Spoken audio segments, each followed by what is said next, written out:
ख़वातीन व हज़रात, जो शेर सर उन्वान है, असल में वो ये है, न रखो कान नज़्मे शायराने हाल पर, इतने चलो टुक मीर को सुनने। नमस्कार जी, आज हूँ एक नई लोकेशन पर जहाँ शोर शराबा शायद आपको मिलेगा, लेकिन मुझे थोड़ा सुकून महसूस होता है यहाँ पर। बात कर रहा हूँ आज गोपीचंद नारंग साहब की। गोपीचंद नारंग साहब के बारे में मैं अक्सर सोचता था कि उर्दू अदब का इतना अजीम शायर, और मैं अभी तक इनसे मिल भी नहीं पाया। और मैं जब भी चांद साहब से इनका ज़िक्र करता तो वो कहते कि ये बलूचिस्तान के हैं, और उनसे नहीं मिल पाया, इस बात का मलाल हमेशा रहता था। लेकिन इमदाद हुसैन साहब, जो कि लिया से हैं, उनका एक दिन मैसेज आया कि जनाब केशव मुल्तानी साहब, गोपीचंद नारंग साहब नाल रब्ता करो। तो मैंने वही सवाल दोहराया कि ये जनाब तो बलूचिस्तान के हैं, शोर को डाइजेस्ट कीजिएगा। मैंने वही सवाल दोहराया कि वो जनाब तो बलूचिस्तान के हैं। तो उन्होंने कहा कि हाँ, लेकिन उन्होंने 10वीं तक अपनी पढ़ाई लिया में ही ली है, और वो मेरे वालिद साहब के बहुत अच्छे दोस्त थे। और मैं जनाब गोपीचंद नारंग साहब के बारे में आपके चैनल पर वीडियो देखना चाहता हूँ। मैं चाहता हूँ कि वो एक अजीम शायर, उनकी गुफ्तगू आप अपनी ज़बान में करें। तो मैंने कहा ये तो मेरे लिए बड़े खुशी की बात होगी, फ़ख्र की बात होगी, एहतराम की बात होगी। और लेकिन मैं उनसे रब्ता कैसे करूं? पीछे कभी ज़िक्र हुआ था राणा प्रताप गन्नौरी साहब से भी, उनसे भी मैंने कहा था कि आप उनसे मुलाकात कराएं। तो राणा साहब ने कहा था कि वो तो मेरे उस्ताद हैं। तो मुझे बड़ी खुशी और हैरत हुई थी। तो अभी जब उन्होंने, इमदाद हुसैन साहब ने बताया, तो मैंने उन्हें कहा कि जनाब, मैं उन्हें रेख्ता के चैनल्स पर देखता हूँ तो मुझे लगता है कि यार ये आदमी, इनके साथ मैं बैठूँ जैसे मैं और बुज़ुर्गों के साथ बैठा हूँ, जैसे मैं चांद साहब के, राना साहब के या त्रिका साहब के साथ बैठा हूँ, वैसा मैं इनके साथ भी बैठूँ। तो उन्होंने कहा कि मैं आपको इनका नंबर फॉरवर्ड कर रहा हूँ। और आप यकीन मानिए, ये मतलब मेरे लिए बहुत बड़ी बात थी उनका नंबर मिलना, क्योंकि यहाँ पे मैं कई लोगों से उनका नंबर मांग चुका था, लेकिन मुझे नहीं मिलता था। तो आखिरकार सरहद पार से मेरे पास एक ये नंबर आता है, और मैं कॉल करता हूँ उसी टाइम सीधा गोपीचंद नारंग साहब को। वो ज़रा फ़ोन कन्वर्सेशन सुनिए क्या थी। हेलो, गोपीचंद साहब को मैं सलाम पेश करता हूँ जनाब। जी कौन साहब? जी मैं केशव बात कर रहा हूँ, केशव मेहता। जी मैं कुरुक्षेत्र से बात कर रहा हूँ, और लिया के हवाले से आपसे बात कर रहा हूँ, बलूचिस्तान के हवाले से बात कर रहा हूँ। क्या बात है? मैं उनका एक दोस्त बात कर रहा हूँ, जिनके वालिद साहब आपके साथ पढ़ा करते थे लिया में 10वीं क्लास में। अच्छा अच्छा अच्छा। तो उन्होंने मुझे आपका नंबर भेजा है लिया से। अभी मेरी बातचीत हो रही थी कुछ दिनों से उनके साथ, और वो लोग चाहते थे कि मैं आपके साथ एक गुफ्तगू करूं, और ये मेरी दिली ख्वाहिश थी, क्योंकि आपके एक शागिर्द हैं राणा प्रताप गन्नौरी। हाँ जी हाँ जी। उनसे भी मैं राब्ता कर चुका हूँ, लेकिन आपका नंबर इंडिया से नहीं मिला। कमाल की बात है कि लिया से मिला। ओह, ठीक है ठीक। आपकी तबीयत कैसी है जनाब? तबीयत अब मैं 91 का हूँ, ठीक है, बाकी वाइटल्स सब ठीक है, लेकिन एज का असर तो होता ही है। जी बिल्कुल बिल्कुल। वो लोग बड़ा आपके बारे में पूछ रहे थे। मैंने कहा कि मैं आपको जरूर बताऊंगा कि गोपीचंद साहब की तबीयत कैसी है अभी। नहीं, वो उनको कहिए अमेज़न पर देखे। जी। अभी पेंगुइन से किताब छपी है मीर तकी मीर पर। वाह वाह वाह। और जी। उसका नाम है hidden garden. Okay, hidden garden. और पिछले साल आई थी किताब उर्दू गजल पर, और the gift of composite culture. वाह जी। 17 में आई थी जी गालिब पर। जी जी बड़ी किताब है, 600-700 पेज। जी जी जी। वो ऑक्सफोर्ड यूनिवर्सिटी प्रेस में छापी थी। वाह। ये वाली किताब पेंगुइन ने छापी है। तो मैं इधर तीनों किताबें जो है वो अंग्रेजी में आई हैं। बीच में जी। गालिब किताब का हिंदी तर्जुमा भी आया है। वाह वाह वाह, ये मेरे जैसे लोगों के लिए अच्छा है। जी जी, और बता दीजिएगा, आपसे बातचीत जब होगी सब बता दूंगा। बीच में उर्दू किताब जो है वो अमीर खुसरो पर आई है। जी जी जी जी जी। तो जब चाहे आप बातचीत कर लें। मैं आना चाहूंगा जनाब, अगर आप मुझे कभी वक्त दें तो। आना मुश्किल है, अभी मेरा डॉक्टर इजाजत नहीं देता। अच्छा। अगर ये दिल्ली में कोविड कम हो गया है हाँ हाँ। तो आप टेलीफोन पे रिकॉर्ड कर लीजिएगा। नहीं जनाब, मैं दिल्ली में कोविड कम हो गया है, आप मतलब एक एहसान कीजिए, मुझे इजाजत दीजिए, मैं आपके साथ बैठना चाहता हूँ।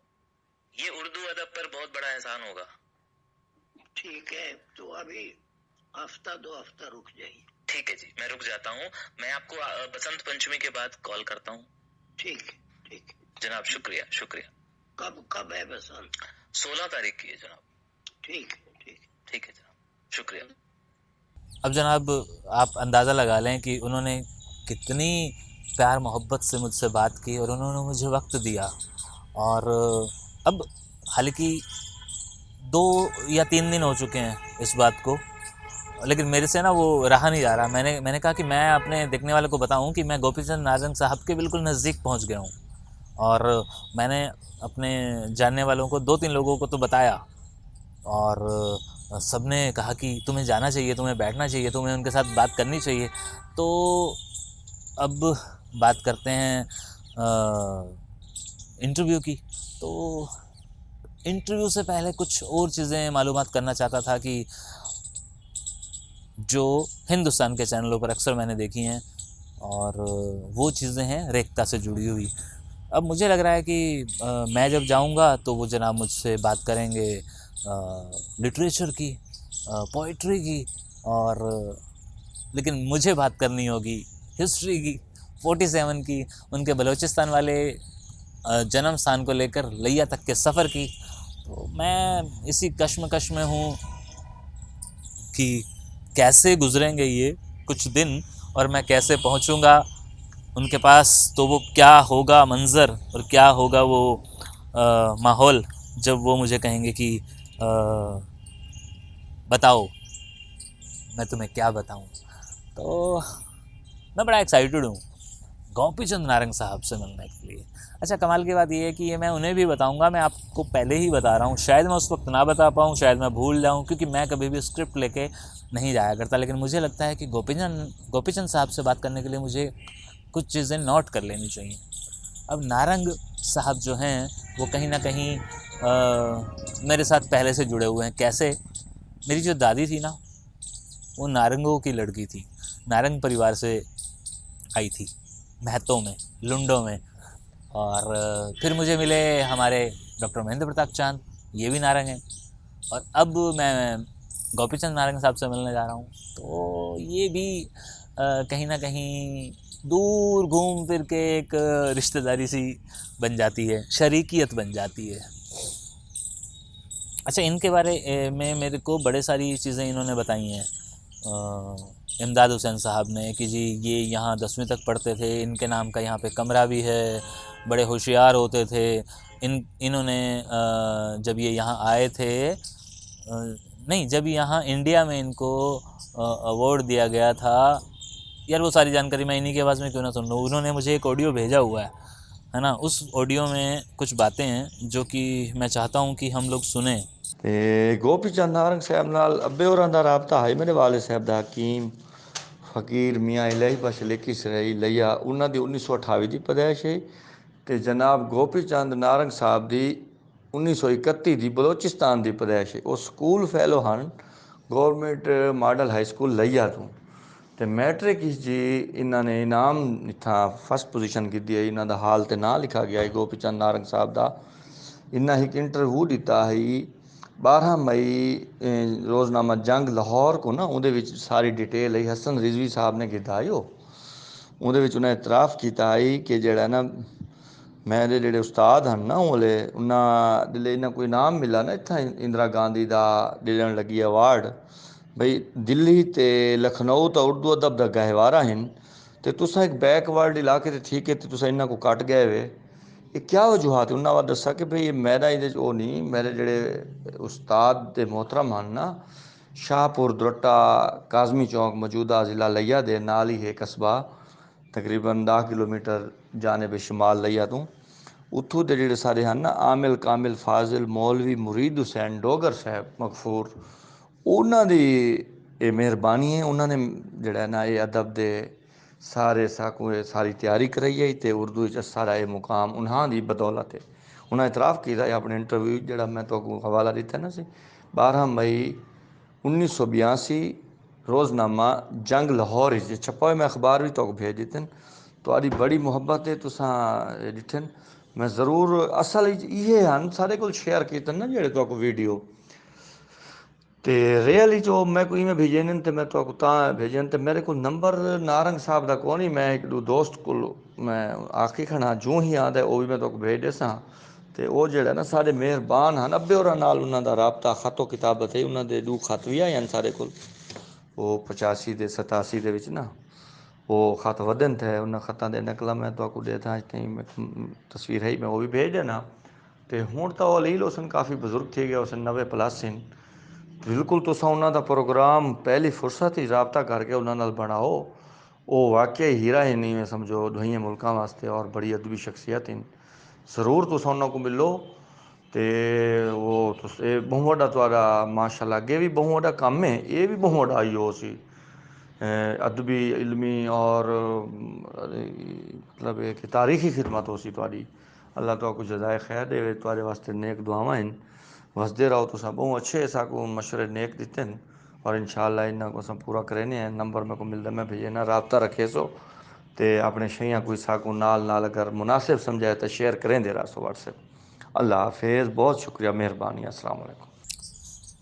तो अब आप सुन लीजिए कि ये बात उन्होंने कबूल की है कि उर्दू अदब मेरे खून में है मेरी मिट्टी में है।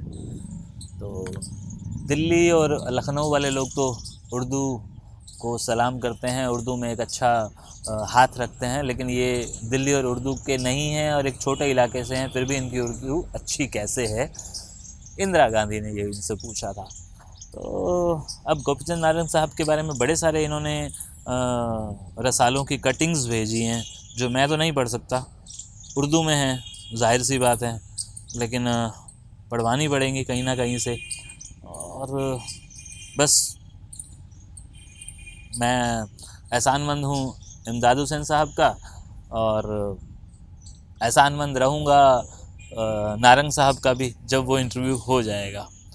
तो मुझे बस ये एक्साइटमेंट थी तो मैंने कहा कि मैं बताऊं क्योंकि इनकी कितनी सारी चीज़ें हमने सुनी हैं। रेख्ता में मैंने रेख्ता कभी अटेंड नहीं किया हालांकि उनकी मेल आती थी अगर आप आना चाहें तो आएँ रजिस्ट्रेशन करवाएं लेकिन मैं हमेशा रिकॉर्डेड सुन लिया करता था और नारंग साहब का सेशन ज़रूर सुना करता था और उर्दू में जब वो बात करते थे तो लगता था कि मतलब अगर मैं खुले शब्दों में कहूँ तो वो हमारे भीष्म पितामह हैं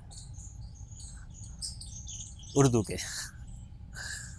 मैंने इस बात का जिक्र डॉक्टर चंद्र त्रिखा साहब से भी किया कि मैं उनसे बात कर चुका हूँ एक्साइटेड हो गए मैंने ये बात उन्हें बताई तो उन्होंने कहा कि उनसे पूछना कि हम उन्हें यहाँ बुलाएं तो अब जाऊँगा तो ये बात भी मैं उनसे पूछूंगा तो उनके साथ तो लेकिन मुझे ये भी लगता है कि क्या वो इतनी देर मेरे साथ बैठ पाएंगे 91 के हो गए हैं क्या वो मुझे मतलब उतना वक्त देंगे जितना सब देते हैं क्योंकि उनके साथ कुछ तो प्रोटोकॉल्स ऐसे होंगे जो मुझे फॉलो करने होंगे क्योंकि वो भीष्म पितामह है वो ग्रेट ग्रैंडफादर हैं और बस उनसे तो बस सुनते रहो तो बस ये दिल में था कि मैं आपको बताऊं कि मैं इमदाद हुसैन साहब की वजह से उनके पास पहुंचने वाला हूं। और ऐसे ही एक और शख्स हैं जिनकी वजह से मैं शायद गुलजार साहब तक पहुंच जाऊं। वो दीना के हैं और वो चाहते हैं कि मैं गुलजार साहब तक पहुंचूं। इनकी जब कुछ डिटेल्स आएंगी तो इसके बारे में भी बताऊंगा। शुक्रिया। गालिब ने इस गज़ल पर गज़ल ली, गालिब जैसा शायर जिसका मैं आशिक हूँ, जो वाकई उर्दू का बड़ा शायर।